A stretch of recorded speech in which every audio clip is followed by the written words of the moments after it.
more service members and more family members who have said goodbye to their loved ones so many times. It's become routine. Service members who have been on so many deployments, they can't remember it. And people who know, so many people who know we are at war and are volunteering. So I have been honored to do that. But I also know there are a lot of people during this time period where time has stood still.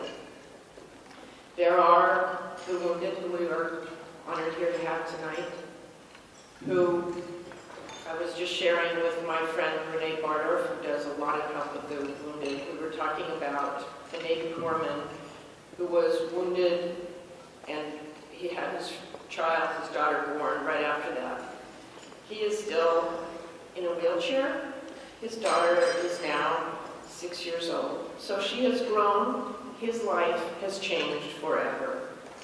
I always want to be upbeat about the wounded, but there are many who are not doing as well as the remarkable people we have here tonight. There are many who need so much help. General Peter Perrelli, the Vice Chief of Staff of the Army, I heard speak earlier this week, and he is very involved in helping with traumatic brain injury. And he said to this crowd that traumatic brain injury could possibly be the Agent Orange of these conflicts. And that maybe 10 years from now, maybe 20 years from now, maybe 30 years from now, we as a nation will have to continue to deal with this. I feel very, very passionately about helping the wounded. I started going up to Bethesda many, many years ago, and was so struck by the fact that these charities even had to exist. And I kept thinking, why aren't we as a country providing for these young men and women who have done so much for our country, instead of relying on charities? But I'm afraid we have to rely on charities and these wonderful organizations who do things, and we will for a long time to come. So I guess the message I want to say is, first of all, I'm a reporter. We're supposed to be objective, but I am not, and never will be, objective about service and sacrifice. I am proud